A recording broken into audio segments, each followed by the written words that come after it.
El 25 de enero de 1978, 4 jóvenes de Manchester subieron al escenario en Pips Discotheque, bajo el nuevo nombre de Joy Division. Lo que la mayoría de la gente cree es que ese día nació una de las bandas más influyentes del post-punk. La realidad es que ese día, Ian Curtis, Bernard Sumner, Peter Hook y Stephen Morris no tenían ni idea de que estaban a punto de crear un álbum que cambiaría la música para siempre. De hecho, pasarían casi 2 años completos antes de que alguien los tomara en serio. 2 años que transformaron a 4 chicos de clase trabajadora en los arquitectos de Unknown Pleasures. Cuando Joy Division tocó por primera vez con su nuevo nombre, aquel 25 de enero de 1978 en Pips Discotheque, nadie aplaudió de pie. No hubo críticas entusiastas. De hecho, no pasó absolutamente nada. Peter Hook recuerda haber pensado que al menos habían dejado atrás el nombre de Warsaw, con todas sus connotaciones vinculadas a los amigos del pintor austriaco, que tanto los habían perseguido. Pero cambiar de nombre no cambió su realidad. Seguían siendo una banda sin manager, sin sello discográfico y sin idea de cómo conseguir conciertos. Los 4 miembros se turnaban las labores de manager. Ninguno tenía idea de lo que estaban haciendo. Llamaban a promotores que nunca devolvían las llamadas. Enviaban demos que nadie escuchaba. Finalmente le tocó el turno a Peter Hook. Trabajaba en el Ship Canal y durante sus descansos llamaba a promotores como Dougie Williams, quien manejaba Rafters en Oxford Street. Dougie lo evadía con maestría, le decía que llevara su demo y que volviera después, que estaban repletos de bandas nuevas. Lo que Hook no sabía es que su persistencia estaba a punto de dar frutos de una manera completamente inesperada. El 14 de abril de 1978, Rafters organizó el Steve Test Chiswick Challenge, una batalla de bandas que arrancó después de la medianoche. Joy Division no ganó el concurso, pero algo más importante sucedió esa noche. Ian Curtis confrontó a Tony Wilson antes del show. Wilson ya era una figura conocida en Manchester. Era un presentador de televisión y un entusiasta del punk. Ian Curtis le exigió a Tony Wilson que prestara atención a su presentación, y Tony pensó que era demasiado atrevido, pero le gustó la actitud. Luego, después de una discusión con otra banda llamada Los Negatives, Joy Division salió al escenario con toda la rabia acumulada de meses de rechazos. Tony quedó impresionado. Rob Gretton también. Los dos ya eran amigos y después del show ambos habían visto algo especial. Pero lo que realmente estaba por cambiar todo no era la música de la banda, era que Gretton y Wilson estaban a punto de transformar la escena musical de Manchester de maneras que nadie podría anticipar. Un día antes del concierto en Rafters el 24 de enero del 78, Tony Wilson y Alan Erasmus habían concebido algo que llamaron Movement of the 24th January. El nombre pretencioso escondía una idea simple: manejar la carrera de Durruti Column. Pero Tony tenía ambiciones más grandes. Más adelante lanzarían un club llamado Factory, para darle a la banda un lugar donde tocar, y después vendrían los discos. Factory Records nació de la falta de opciones, no de un plan maestro. En mayo de 1978, Rob Gretton visitó a Joy Division en sus ensayos. Les ofreció convertirse en su manager. La banda aceptó. Gretton no tenía experiencia manejando bandas, pero tenía conexiones en Rafters y conocía a Tony Wilson. Eso era suficiente. Lo primero que hizo Gretton fue gastar dinero que técnicamente no tenía. Tomó una decisión que dejó a todos boquiabiertos. Compró un sistema de PA carísimo. La banda pensó que estaba loco. Ian especialmente cuestionó el gasto. Rob no se disculpó. Argumentó que si sonaban mejor que las otras bandas en el mismo venue, los promotores los recordarían. Tenía razón, el PA los hacía sonar profesionales, incluso cuando tocaban en sótanos. Ian eventualmente aceptó que Gretton sabía lo que hacía, aunque nunca dejó de sentirse incómodo con cuánto dinero gastaba el manager en ellos. Mientras tanto, Hook estaba desarrollando un estilo de bajo que se convertiría en su marca registrada. Había visto a Paul Simonon de The Clash tocar el bajo colgado extremadamente bajo, casi a la altura de las rodillas. Hook copió la técnica. El problema era que tocar así era incómodo. Tenías que arquear la espalda de manera extraña y tus dedos no alcanzaban los trastes con la misma facilidad. Pero se veía bien y obligaba a Hook a tocar de manera diferente, usando las cuerdas superiores del bajo para melodías en lugar de solo mantener el ritmo en las cuerdas graves. Su sonido estaba más influenciado por Jean-Jacques Burnel de The Stranglers. Cuando los vio tocar en el Bingley's Hall, vio qué equipo usaban, tomó nota y compró el mismo equipo. Esa mezcla de estilos eventualmente definiría el sonido de Joy Division. Entre el 3 y 4 de mayo de 1978, Joy Division grabó lo que debería haber sido su primer álbum, en Arrow Studios, con el productor John Bradley. Grabaron 11 canciones. La sesión fue un desastre. Bradley y la banda no se entendieron. Él quería que sonaran más pulidos, más radiables. La banda quería capturar la intensidad cruda de sus shows en vivo. Las tomas se sentían sin vida, las mezclas sonaban genéricas. Cuando escucharon el resultado final, todos estuvieron de acuerdo. Ese material no podría salir, quedó archivado. Pero algo bueno salió de ese fracaso. El 3 de junio de 1978 lograron oficialmente lanzar su EP An Ideal for Living, como parte de un acuerdo de distribución con Rabbit Records. El problema con el EP era la portada. La estética vinculada a los amigos del pintor austriaco los perseguía. La banda insistía que era arte provocador, no propaganda, pero la imagen los estaba definiendo de maneras que no podían controlar. Rob Gretton tomó una decisión ejecutiva: remasterizar el EP y cambiarle la portada completamente. El 10 de octubre de ese año salió la versión de 12 pulgadas de Anonymous Records, solo 2,000 copias. Nueva portada diseñada por Steve McGarry, con fotografías de D.B. Glenn. Rob entendía que la imagen importaba tanto como la música. A mediados de junio de 1978, Virgin Records lanzó The Short Circuit, Live at the Electric Circus, un LP de 10 pulgadas que incluía una canción de Joy Division llamada At a Later Date. El problema era que cuando la grabaron entre el 1 y 2 de octubre de 1977, la banda todavía se llamaba Warsaw. Ahora el disco los acreditaba como Joy Division, lo cual técnicamente era correcto, porque ese era su nuevo nombre, pero la canción pertenecía a otra era. Compartían el disco con The Fall, The Drones y The Buzzcocks. Para Joy Division era extraño escuchar una grabación vieja con un nombre nuevo impreso. Era como ver una foto de tu adolescencia con la ropa equivocada. Entre julio y septiembre empezaron a tener más tocadas. El 20 de septiembre sucedió algo que debería haber sido un punto de quiebre. Rob les compró camisas nuevas, específicamente para esa ocasión. Su primera aparición en televisión. Iban a tocar en Granada Reports, el programa de noticias de Tony Wilson. Ian Curtis cuestionó el gasto. Argumentó que iban a tocar una canción en un programa de noticias regional, no en Top of the Pops. Gretton no cedió. Les dijo que necesitaban verse como una banda de verdad, no como 4 obreros del turno nocturno de cualquier fábrica. La aparición fue extraña. Tocaron Shadow Play con imágenes negativas de War in Action superpuestas. Wilson defendió después que le gustaba que la banda fuera reservada en el escenario, no extravagante. Ian Curtis empezaba a hacer sus movimientos de baile característicos, y eso era parte del atractivo. La banda pensó que las camisas nuevas habían sido un desperdicio de dinero para una presentación que duró solo unos minutos. Pero el manager entendía algo que ellos todavía no. Cada aparición pública contaba, cada detalle era importante. El 11 de octubre de 1978, Joy Division grabó su sesión para A Factory Sample en Cargo Studios. El productor era Martin Hannett. Las canciones fueron Digital y Glass. Hannett trabajaba con una meticulosidad obsesiva que la banda aún no entendía completamente. Usaba reverberaciones extrañas, delays poco convencionales, capas de sonido que ninguna otra banda en Manchester estaba explorando. La sesión fue apenas un anticipo de lo que vendría después. Por ahora, Digital y Glass se sentían como 2 canciones más en una lista interminable de demos. Pero Hannett había comenzado a escuchar algo en Joy Division que nadie más podría articular todavía. El 20 de octubre de 1978, Joy Division tocó en el Factory de Manchester como banda abridora para Cabaret Voltaire y The Tiller Boys.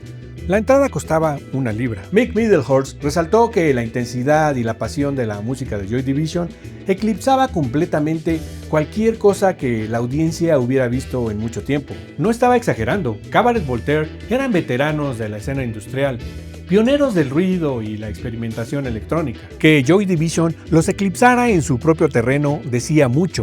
La banda estaba empezando a entender su poder. No necesitaban ser extravagantes, no necesitaban saltar por el escenario, solo necesitaban tocar con convicción total.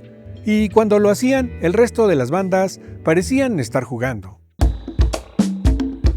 En noviembre de 1978, Joy Division consiguió algo que parecía un gran avance, una gira con Rezillos y Undertones. El 14 de noviembre tocaron en el Odeon de Canterbury. Hook recuerda que Undertones eran tan jóvenes que habían comprado una pistola de aire y estaban disparando latas en las escaleras del backstage. Sus madres les enviaron cartas y ellos lloraron en el camerino al leerlas. El 19 de noviembre hicieron el soundcheck en el Orcano de Bristol, pero nunca tocaron. Rezillos se había separado justo antes del show. Un promotor canceló todo. Joy Division había viajado desde Manchester para nada.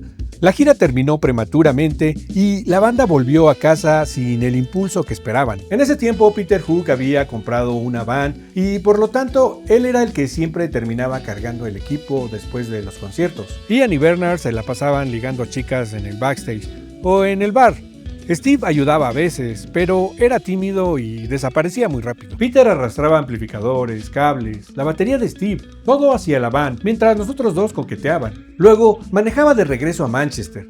Llegaba a su casa alrededor de las 4 de la mañana, dormía 2 horas y se presentaba en su trabajo todo desvelado al día siguiente. Varias veces se quedaba dormido durante sus turnos. Hook no se quejaba, pero el resentimiento se iba acumulando. Años después, reflexionaría que esa dinámica definió mucho de las tensiones internas de la banda. Algunos trabajaban, otros disfrutaban, pero todos compartían la gloria cuando llegaba. El 27 de diciembre de 1978, Joy Division tocó en Hove and Anchor en Londres. De regreso a Manchester, Ian Curtis viajaba con Bernard Sumner en un vehículo separado del resto de la banda. A mitad del camino, Ian comenzó a convulsionarse. Bernard entró en pánico, no sabía qué hacer, nunca había visto nada así. Detuvo el auto en la carretera y sostuvo a Ian, tratando de evitar que se golpeara. Cuando la convulsión pasó, Ian estaba confundido y exhausto.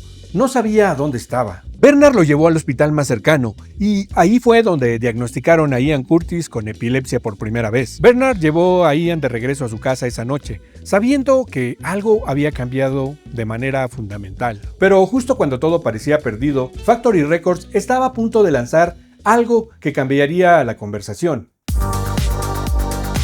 Enero de 1979 trajo el lanzamiento de A Factory Sample, un EP de varios artistas con un precio de 1.5 libras. Joy Division contribuyó con Digital y Glass. Dorothy Column, John Dewey y Cabaret Voltaire completaban el disco. El EP era un statement. Factory no era un sello convencional, no iban a sonar como todos los demás. El 6 de enero de 1979, Kevin Cummings tomó las fotos más reconocidas de Joy Division bajo el puente de Princess Parkway. Hook recuerda que hacía un frío brutal. Pidió prestado el abrigo que usó. Cummings solo tenía un rollo de película porque no tenía dinero para más. Tomó 7 fotos en total. Tuvo que fotografiar 4 o 5 bandas con ese mismo rollo. En aquel entonces tenías que acertar en el momento. La urgencia producía mejores resultados. Una semana después, el 13 de enero, Ian Curtis apareció en la portada del NME. La foto era de la sesión con Cummings. Por primera vez Joy Division estaba en la conversación nacional, pero el 23 de enero de 1979 sucedió algo que cambiaría todo de manera irreversible. Los doctores confirmaron el diagnóstico de epilepsia de Ian Curtis. Le advirtieron sobre los detonantes, estrés, falta de sueño, luces estroboscópicas. Básicamente le describieron la vida de un músico en tour como el peor escenario posible para alguien con su condición. La condición no era algo de lo que la banda hablara abiertamente en ese momento. Ian continuó tocando, continuó escribiendo, pero ahora había una sombra sobre todo lo que hacía. Las convulsiones podían llegar en cualquier momento. Los doctores le recetaron medicamentos que lo dejaban mareado y confundido. 3 días después, el 26 de enero, Joy Division tocó la fiesta de lanzamiento de A Factory Sample en el Factory, con Cabaret Voltaire y John Dewey. Si alguien notó que Ian estaba diferente, nadie lo mencionó.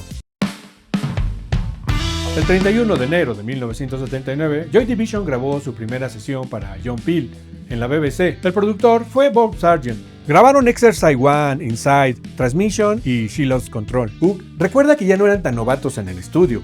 En lugar de solo sentarse a ver cómo otros trabajaban, ahora participaban activamente en las decisiones de producción. La sesión de Peel era importante por una razón simple. John Peel tenía el programa de radio más influyente para música alternativa en todo el Reino Unido. Ser invitado a grabar una sesión era la validación que necesitaban. Significaba que alguien con credibilidad los estaba tomando en cuenta. Pero la banda seguía tocando en lugares pequeños. El 10 de febrero volvieron al Institute of Technology en Bolton. Cook recuerda tener que manejar desde Salford para recoger el equipo, luego pasar frente a su propia casa para llegar al show. La logística era absurda, pero así funcionaban las cosas. El 4 de marzo de 1979, Joy Division grabó una sesión demo para Generic Records en Eden Studios en Londres. El productor fue Martin Rochner, quien era conocido por su trabajo con Buzzcocks y eventualmente produciría para Human League. Grabaron Glass, Transmission, Ice Age, Inside y Digital. Generic estaba considerando firmarlos.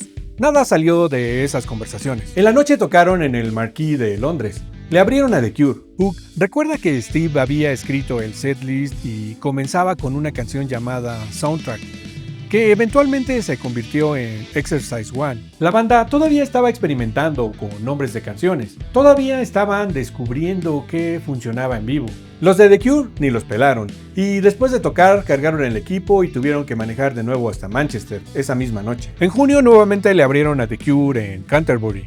Pero no había química entre las bandas. Peter cree que les tenían un poco de envidia porque Joy Division se mantenía firme en su estilo y actitud. Mientras tanto, detrás de escena, Rob Gretton estaba trabajando en conseguir algo más grande. Strawberry Studios era un estudio profesional caro, fuera del alcance de bandas independientes sin presupuesto. Pero Rob conocía a Chris Nagel, el ingeniero de sonido del estudio. Nagel había escuchado las grabaciones de Cargo Studios y le gustaron. Le dijo que si conseguía el dinero, podría convencer a los dueños de Strawberry de rentar el estudio durante las horas muertas. Tony Wilson y Factory Records necesitaban un producto para lanzar, un álbum completo, no otro sencillo, algo sustancial. Tony Wilson confiaba en la visión de Hannett. Gretton insistía en que Joy Division ya estaba listo. Los números no cuadraban en papel, pero Wilson tomó la decisión. Factory pagaría por el tiempo de estudio, Hannett produciría, Nagel sería el ingeniero de sonido, y Joy Division tendría su oportunidad de grabar un álbum de verdad. Rob Gretton y Tony Wilson llegaron a un acuerdo simple, 50-50. Factory Records y la banda dividirían las ganancias por la mitad. No había adelantos, no había trucos contables, no había letra pequeña. Si el álbum vendía, todos ganaban. Si no vendía, todos perdían. Era un arreglo radical para la época. La mayoría de los sellos se quedaban con el 80 o el 90% y les daban solo migajas a los artistas. Tony Wilson insistía en que Factory no funcionaría así, que las bandas fueran socias, no empleadas. Gretton estaba de acuerdo. El 31 de marzo de 1979, Joy Division entró a Strawberry Studios para comenzar a grabar lo que se convertiría en Unknown Pleasures. Las primeras canciones que grabaron fueron Disorder, Day of the Lord, Inside y Candidate. Strawberry Studios no era un lugar glamuroso. El edificio olía a alfombra vieja y café recalentado. Pero tenían el equipo que Hannett necesitaba para recrear esos sonidos que escuchaba en su cabeza. Las sesiones de grabación de Unknown Pleasure fueron los fines de semana, porque era más barato. Durante la semana todos tenían trabajos fijos, solo podían grabar sábados y domingos. Eso significaba sesiones maratónicas tratando de completar lo máximo posible antes del lunes. Hannett trabajaba con la misma obsesión sin importar la hora. El proceso creativo para componer las canciones del primer álbum fue sorprendentemente fácil. Ian Curtis tenía un oído natural para orquestar todo. Escuchaba lo que Peter tocaba en el bajo, lo que Bernard hacía en la guitarra, el patrón que Steve creaba en la batería, y podía tejer todo junto con su voz sin que nadie tuviera que explicar nada. Tocaban casi todo de memoria y casi no grababan las sesiones de ensayo porque tenían una grabadora bastante mala. Ian escribía las letras en pedazos de papel que dejaba en el stand del micrófono, fragmentos y líneas sueltas. Las completaba en su cabeza mientras tocaban. La banda funcionaba como un organismo único, donde cada parte sabía instintivamente qué hacer sin necesidad de discutirlo. En los ensayos, Peter Hook no entendía las letras que Ian cantaba. Las palabras se perdían en el volumen de los amplificadores y la reverberación del espacio de ensayo, pero Ian las cantaba con tanta fuerza y tanto sentimiento que no importaba. La emoción era clara, incluso si las palabras no lo eran. Fue hasta que grabaron Unknown Pleasures que Peter finalmente escuchó con claridad qué estaba diciendo Ian. Cuando leyó las letras escritas y las conectó con las canciones que habían estado tocando, Hugh quedó impactado. Las canciones trataban de aislamiento, ansiedad, pérdida y control. Ian había estado cantando sobre sus propios demonios todo ese tiempo, y Peter nunca lo había notado completamente. Las letras transformaban las canciones de piezas musicales a declaraciones personales brutalmente honestas. Hannett trabajaba con una paciencia que frustraba a la banda. Pasaba horas ajustando la colocación de un micrófono, pedía tomas múltiples de la misma parte, agregaba efectos que la banda no había pedido. Vernon Sumner y Peter Hook empezaron a sentir que Hannett estaba tomando decisiones que debían ser suyas. El conflicto creativo era inevitable. La banda tocaba en vivo con una intensidad cruda y directa.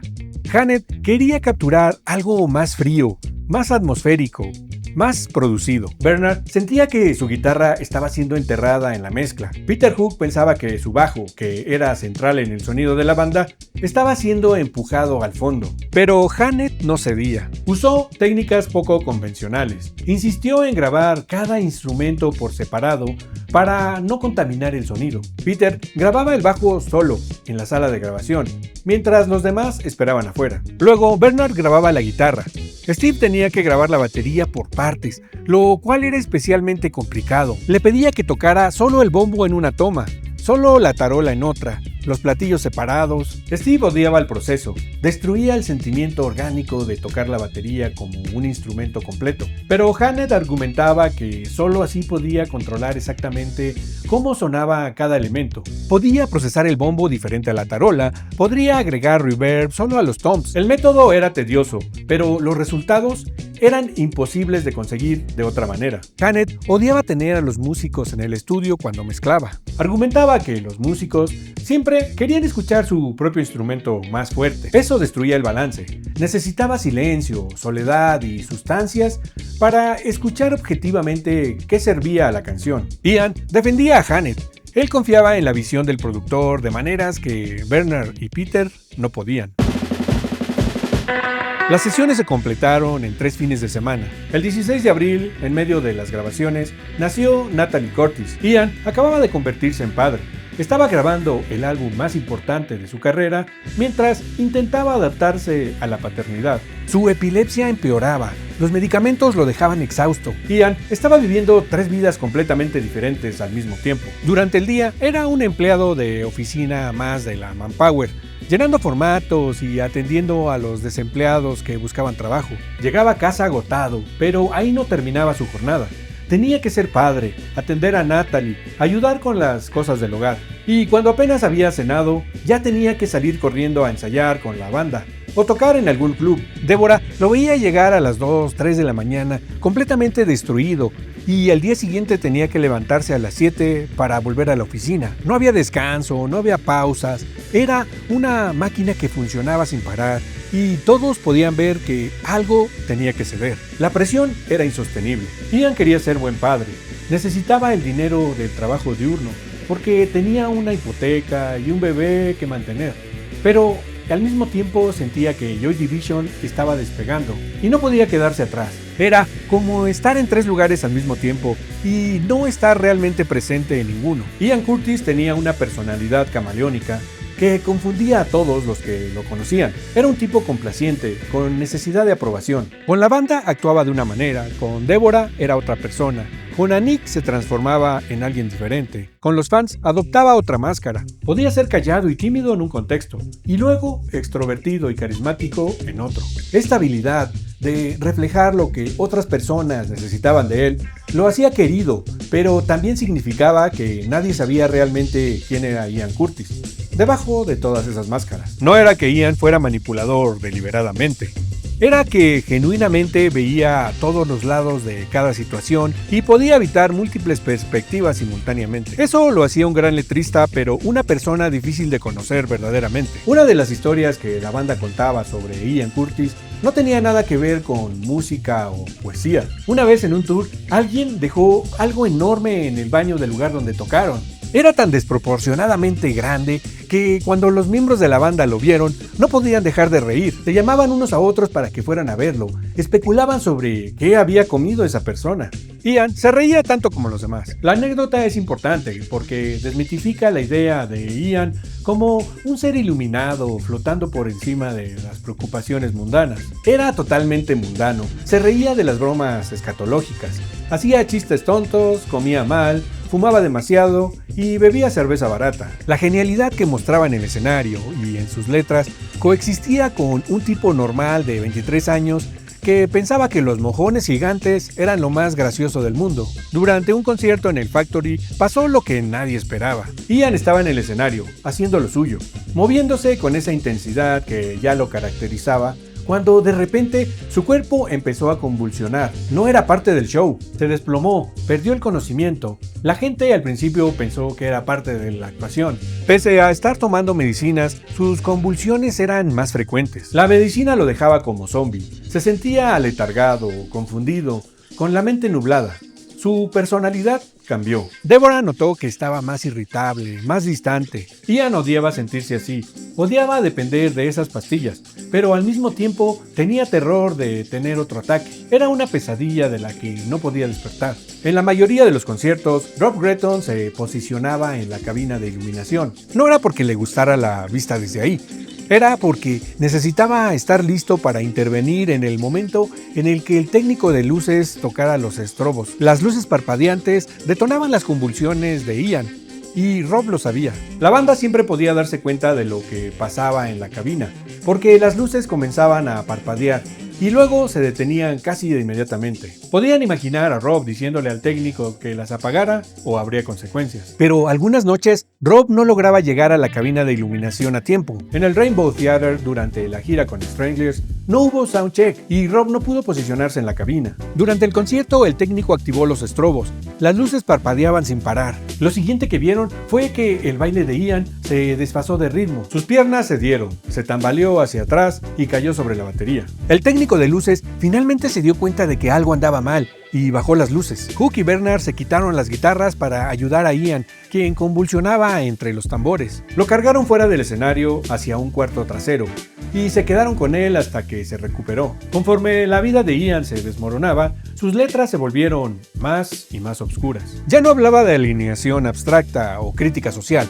Ahora escribía sobre su propio infierno personal, sobre sentirse atrapado, sobre la desesperanza, sobre el deseo de escapar. Cada letra era como un grito de auxilio envuelto en poesía. Los que escuchaban las canciones sentían esa oscuridad, esa desesperación real. No era pose, no era estética gótica calculada. Era Ian vaciando su alma en cada verso, y la gente lo sentía. Por eso las canciones resonaban tanto, porque había una verdad dolorosa en ellas. El 14 de junio de 1979, Factory Records lanzó Unknown Pleasures. La portada mostraba ondas pulsantes en blanco sobre fondo negro.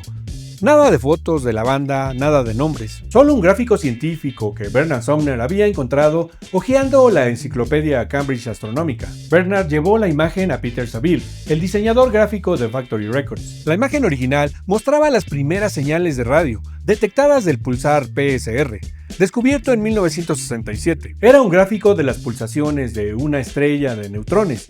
En la versión original, las líneas eran negras sobre el fondo blanco. Peter quedó cautivado por la simplicidad y el poder visual de la imagen que Bernard había encontrado. Su único trabajo fue invertir los colores blanco sobre negro en lugar del negro sobre blanco. Esa inversión transformó un gráfico científico en algo dramático, oscuro, visualmente impactante. La decisión de no poner ni el nombre de la banda ni el título del álbum fue deliberada. Confiaban que la imagen hablara por sí sola.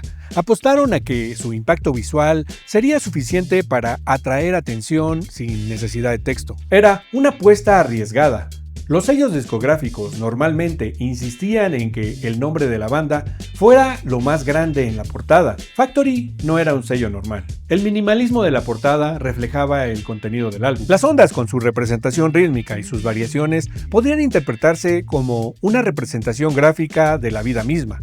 Altibajos, ciclos, vibraciones. Encajaba perfectamente con el tono melancólico y atmosférico de las canciones como Disorder y New Dawn Fates. Aunque la imagen provenía de un contexto científico, su aportación por la banda transformó su significado. Se convirtió en un símbolo de la conexión entre lo humano y lo universal. La dimensión cósmica, casi existencial, daba a entender que lo que estaba en el disco no era solo música de Manchester, era algo más grande. Con el tiempo, la portada trascendería al ámbito musical para convertirse en un símbolo cultural. Apareció en camisetas, pósters, graffiti, tatuajes, se transformó en un emblema del post-punk y en un ejemplo perfecto de la fusión entre ciencia, arte y música. Joy Division construyó deliberadamente una anti-imagen, sin fotos de la banda, sin información personal, sin poses. Rob Gretton reforzaba esto controlando las entrevistas. No dejaba que la banda hablara mucho con periodistas, porque según él, eran unos cretinos que dirían algo estúpido y dañarían la imagen misteriosa que estaban construyendo. Ian y Steve eran los que podían hablar más libremente, ya que podían articular ideas sobre la música de manera interesante, pero Bernard y Peter eran instruidos a mantener las respuestas cortas. La estrategia funcionaba. Sin información personal abundante, los fans llenaban los vacíos con sus propias interpretaciones personales. La banda se volvió más grande que 4 tipos de Manchester. Se convirtieron en símbolos. Peter Hook y Vernon Sommer odiaron el sonido de Unknown Pleasures cuando lo escucharon por primera vez. Sentían que Hannett había enterrado sus instrumentos. Todo sonaba frío y espacioso, cuando ellos querían algo caliente y directo. Pero años después, Peter admitió que Hannett había entendido algo que ellos no podían ver en ese momento. El sonido era temporal, no sonaba como 1979. Podría haber sido grabado en la actualidad. Esa cualidad atemporal permitió que el álbum influyera a generaciones de bandas que vinieron después. Si hubiera sonado como Joy Division en vivo en 1979, habría envejecido mal. Hannett les dio inmortalidad a costa de su ego en ese momento. Disorder abría el álbum con una batería que sonaba como explosiones controladas. Cada canción en el álbum tenía su propio mundo sonoro, y todas ellas compartían algo, un sentido de aislamiento, de desesperación contenida, de belleza encontrada en lugares oscuros. El 3 de mayo, antes del lanzamiento oficial, Joy Division tocó un show benéfico de Amnistía Internacional en Eric's, en Liverpool. Ian Wood escribió en el NME que cuando Joy Division dejó el escenario, se sintió emocionalmente agotado. Los describió como una banda importante sin exageración. Esa reseña era el tipo de validación que habían estado buscando durante años, pero ahora que la tenían, la presión se multiplicaba. Unknown Pleasures no podía ser solo un álbum, tenía que ser el inicio de algo más grande. Rob y Peter fueron juntos en una van a recoger las primeras 10,000 copias prensadas de Unknown Pleasures. El viaje fue largo y la van estaba llena hasta el techo con cajas de vinilos. Peter manejaba cuidadosamente, tratando de no frenar bruscamente para que las cajas no se deslizaran. Rob iba haciendo cálculos mentales de cuántas copias necesitaban vender para recuperar los costos de grabación. Las cuentas no eran optimistas. Necesitaban vender al menos 5,000 copias solo para salir tablas con Factory, y no tenían presupuesto para publicidad. Todo dependía de que el boca a boca funcionara. Peter recuerda haber pensado que 10,000 copias parecían una cantidad imposible de vender. Resultó que se quedaron cortos. Cuando iban rumbo a una tocada en Londres, la van de Peter Hook comenzó a fallar. En ese momento, Peter estaba muy roto y no tenía lana para el mantenimiento preventivo de la camioneta. De repente, en la carretera, una manguera del motor se rompió y entró agua en la tapa del distribuidor. Se produjo una contraexplosión y el escape se desprendió. El ruido que hacía el motor sin escape era similar al de un helicóptero. Con trabajos llegaron a Londres, medio sordos por el ruido. Dejaron el equipo en el lugar donde iban a tocar y Peter fue a buscar a un mecánico. Encontró un taller que podía repararlo, pero el costo era considerable. Peter esperaba que Rob Gretton, como manager, cubriera el gasto como parte de los gastos operativos de la banda. Después de todo, era la van de Peter la que estaban usando para todos los tours.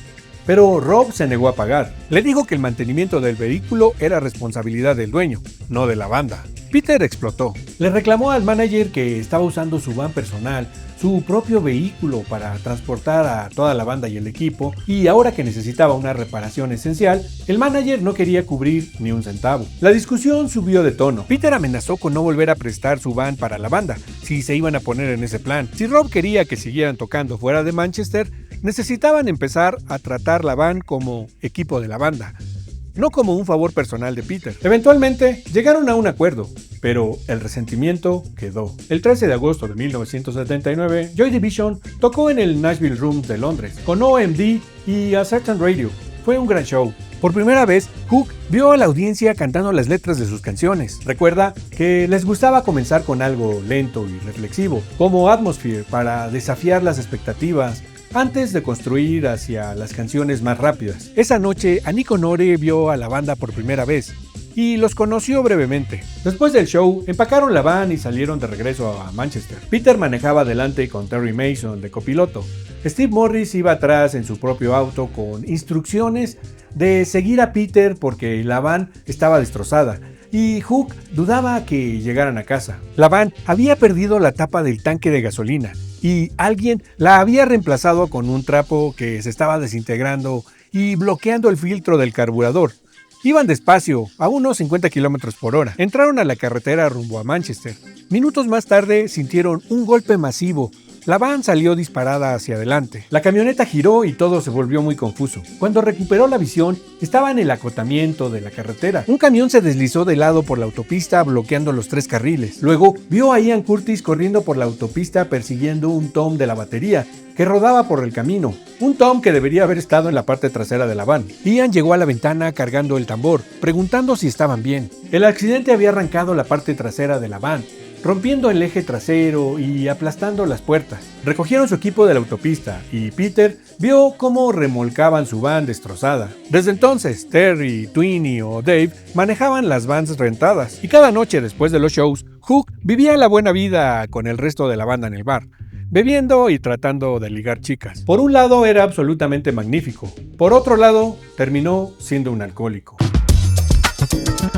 El 1 de julio de 1979, Joy Division entró a Central Sound Studios en Manchester para grabar lo que sería el single Transmission. Grabaron Transmissions y Novelty. Más adelante en ese año, entre octubre y noviembre, regresarían para grabar Atmosphere y Dead Souls para el sello francés Sordide Sentimental. También grabaron Atrocity Exhibition, aunque esa canción no se lanzaría sino hasta el siguiente año.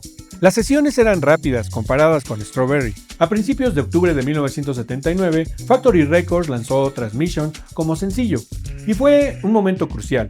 La canción era pegajosa, oscura, bailable, tenía esa energía frenética que caracterizaba a Joy Division, pero con un gancho que lo hacía accesible. John Peel la puso en la BBC, los fanzines hablaron de ella, las ventas fueron buenas. Transmission le mostró a la industria musical que Joy Division no era solo una banda de culto underground, sino que tenía potencial comercial real. Para Ian significó validación. Toda esa presión, todo ese sacrificio estaba dando frutos. A Joy Division nunca le importó dónde entraban en los charts. El éxito para ellos no se medía en ventas o posiciones en lista. Peter Hook lo explicaría años después de manera simple. El éxito era tocar la música que querían tocar sin compromisos. Eso era todo. En Joy Division y después en New Order, la regla siempre fue la misma: hacer lo que querían hacer, exactamente como querían hacerlo. Si eso resultaba en éxito comercial, bien. Si no, también. La única métrica que importaba era si habían sido honestos con ellos mismos. Esa filosofía los hacía difíciles de manejar para los promotores y los sellos, pero también los hacía auténticos de maneras que otras bandas solo fingían. En octubre de 1979, Joy Division se unió a Buzzcocks para una gira masiva por el Reino Unido. Los Buzzcocks ya eran estrellas. Joy Division todavía estaba probando que merecían estar en el mismo escenario. Para poder hacer la gira con Buzzcocks, Ian tuvo que tomar una decisión que lo aterrorizaba: renunciar a su trabajo en Manpower Services Commission. Era el único ingreso estable que tenían. La banda no ganaba suficiente dinero todavía para vivir de la música. Tenía deudas, un bebé de meses, era una locura. Pero Ian sentía que si no lo hacía ahora, si no apostaba a todo por la banda, se iba a arrepentir el resto de su vida. Débora estaba aterrada. ¿De qué iban a vivir? Ian le prometió que iba a funcionar, que pronto la banda estaría ganando bien, que solo necesitaban tiempo. Pero las peleas entre Ian y Débora no eran ajenas a los demás miembros de la banda. Cuando Ian llevaba a su esposa en el coche, nadie quería ir con ellos. Preferían ir amontonados en el auto de Steve. Y nada más veían cómo iban manoteando y discutiendo durante todo el trayecto. Así que renunció, quemó las naves, ya no había red de seguridad. Todo dependía de que Joy Division tuviera éxito. Era liberador y aterrador al mismo tiempo. Ahora era músico de tiempo completo, pero con eso venía una presión que antes no tenía. No podía fallar, no podía darse el lujo de enfermarse, de tener otro ataque. Tenía que rendir. Todas las noches, sin excusas. Los shows en Irlanda del Norte fueron cancelados por razones de seguridad. La situación política en Irlanda del Norte hacía imposible garantizar shows seguros. En Glasgow, durante la gira con Buzzcocks, las bandas y sus crews estaban bebiendo en el bar del hotel como locos. La banda estaba reunida alrededor de Serge, el roadie de Buzzcocks, que había sido Sergeant at Arms en los Hells Angels. De ahí su apodo, Serge. Les estaba contando sobre las iniciaciones de los Angels. Una de las pruebas era que los nuevos miembros tenían que beber un vaso de orina. Ian lo animó a hacerlo. Serge respondió que sí, pero que les costaría 5 libras. Fueron a llenar un vaso de orina y Serge se lo bebió de un trago. Golpeó el vaso contra la mesa y dijo: bien, ahora un sándwich de mierda por 20 libras. Toda la banda corrió por el hotel buscando pan que no encontraron. Regresaron al bar solo para encontrarlo cerrado. No iban a aceptar eso. Se suponía que dejarían el bar abierto toda la noche. Uno del crew de iluminación de Buzzcocks arrancó las persianas del bar y todos se metieron de un clavado. Después de vaciar el bar, todos se desmayaron en sus camas. A la mañana siguiente, Hook descubrió 2 cosas. Primero, que había dormido con el brazo fuera de la cama. Y segundo, que la policía realmente iba tras ellos. El robo, vandalismo, como quieran llamarlo en el bar, había sido descubierto.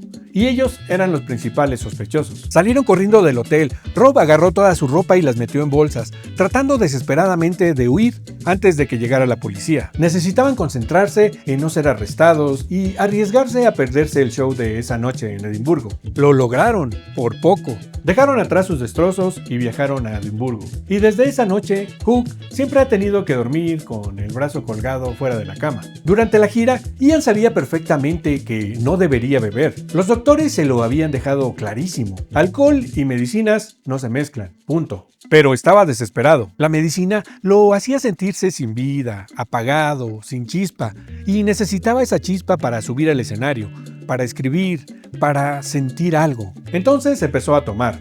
Al principio solo un poco para quitarse el peso de encima, para sentirse normal otra vez, pero poco a poco fue aumentando. Se convenció de que podía manejarlo, de que conocía su cuerpo, de que sabía cuándo parar. Pero la realidad es que era una bomba de tiempo. Lo hacía más propenso a las convulsiones, empeoraba su depresión, lo volvía errático. Sus amigos empezaron a preocuparse. Débora estaba aterrada cada vez que lo veía con una cerveza en la mano. Pero Ian no escuchaba, o no podía escuchar. Estaba atrapado en un círculo vicioso. Todo empeoraba. El 16 de octubre de 1979, Joy Division tuvo un descanso de la gira con Buzzcocks para tocar en Plan K en Bruselas. Era un gran evento artístico con una lectura de William Burroughs, proyecciones de películas, Joy Division. El setlist incluía Love Will Tear Us Apart, una canción que todavía no habían grabado en estudio, pero que ya estaban tocando en vivo. La canción eventualmente se convertiría en su sencillo más conocido, pero en octubre de 1979 era solo otra canción nueva que estaban probando. Llegaron a Bruselas emocionados de estar fuera del Reino Unido por primera vez. El organizador los llevó al hotel, excepto que no era un hotel. No era ni siquiera un bed and breakfast, era un hostal. Tuvieron que dormir en un dormitorio enorme. Ian consiguió una cama con Cabaret Voltaire en una habitación normal, y luego regresó a restregárselos en la cara. Tocaron el show, que fue realmente bueno. Después Ian, Peter y Bernard fueron a ver a William Burroughs y luego se quedaron ahí parados mientras él firmaba libros en una mesa. Ian estaba impresionado, pero andaba bien roto, así que no podía comprar uno de los libros que William Burroughs estaba firmando. Ian dijo: voy a pedirle si me regala un libro. Después de estar parado ahí mirando la mesa como un niño en dulcería, William Burroughs se veía curtido y cansado del mundo. No parecía el tipo de persona que acostumbrara a regalar cosas gratis, pero Ian había tomado un par de chelas antes y se sentía empoderado. Ian se dirigió hacia Burroughs. Hook y Bernard se escondieron detrás de una columna para verlo fallar miserablemente. Ian le dijo a Burroughs que era un gran fan de toda su obra. Burroughs, cansado de escuchar la misma cantaleta de los fans, le preguntó con desgano que qué quería. Ian le dijo que era el cantante de la banda y que si podía regalarle un libro. Él miró a Ian y lo mandó olímpicamente a la mierda, mientras Hook y Bernard se cagaban de la risa.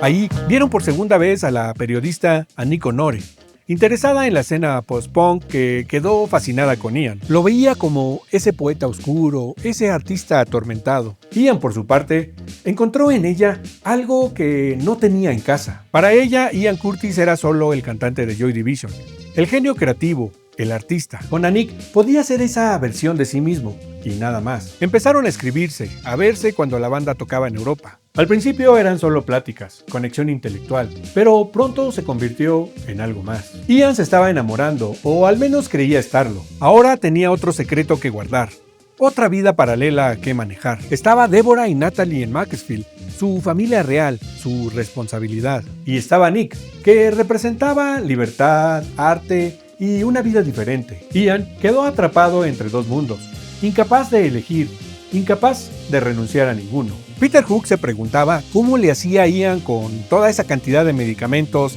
para mantenerse firme y atender a sus dos mujeres. Los shows continuaron. La gira con Buzzcocks fue un infierno para Ian. Las luces del escenario, el cansancio extremo y el estrés, todo conspiraba en su contra. Empezó a tener convulsiones con más frecuencia, a veces justo antes de subir al escenario. Pero Ian insistía en seguir. Decía que estaba bien, que podía manejarlo.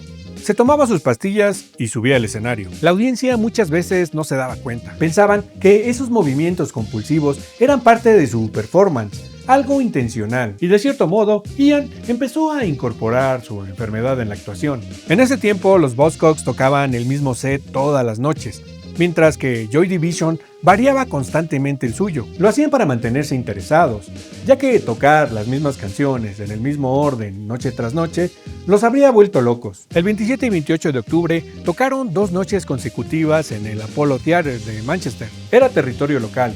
La presión de tocar bien frente a su propia ciudad era inmensa. Pero las 2 noches fueron triunfos. Manchester finalmente estaba prestando atención. Para finales de 1979, Joy Division ya no era una promesa, eran la banda. En la escena post-punk británica todos hablaban de ellos. NME, Melody Maker, todos los medios importantes los cubrían. Unknown Pleasure se había convertido en un álbum de culto instantáneo. Tocaban en lugares cada vez más grandes, vendían más discos, tenían fans devotos que conocían cada letra de memoria. Habían logrado algo que pocas bandas consiguen: respeto crítico y una base de fans apasionada al mismo tiempo. Pero ese éxito vino con un precio. Ahora todo el mundo los observaba, esperando el siguiente movimiento. Ian sentía ese peso constantemente. Ya no podía ser solo un chico de Macclesfield con una banda de rock.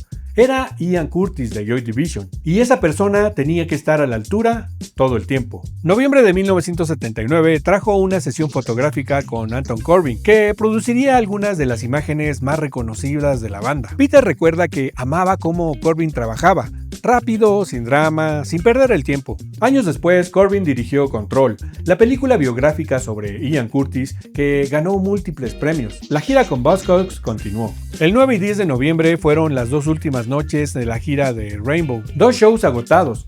Buzzcocks encabezaba, pero Joy Division se estaba robando la atención. Las reseñas comenzaban a hablar más de la banda que abría que de los headliners. El 26 de noviembre, Joy Division grabó su segunda sesión de John Peel en los estudios de la BBC. El productor, irónicamente, también se llamaba Tony Wilson. El 31 de diciembre de 1979, Factory organizó una fiesta corporativa. Rob Gretton había comprado 200 latas de cerveza a 25 peniques cada una, con la idea de venderlas a 50 peniques, para recuperar el dinero gastado en el PA y las luces. Pero olvidó el detalle de llevar monedas para dar el cambio a los clientes que llegaban con billetes de 1 libra. Terminó regalando la cerveza. La banda cerró el año como lo había comenzado, sin dinero, sin glamour, pero con algo más valioso. Tenían un álbum que la gente recordaría por décadas. Entre el 25 de enero de 1978 y el 31 de diciembre de 1979, Joy Division tocó más que nunca. Grabaron 2 sesiones con John Peel, lanzaron Unknown Pleasures,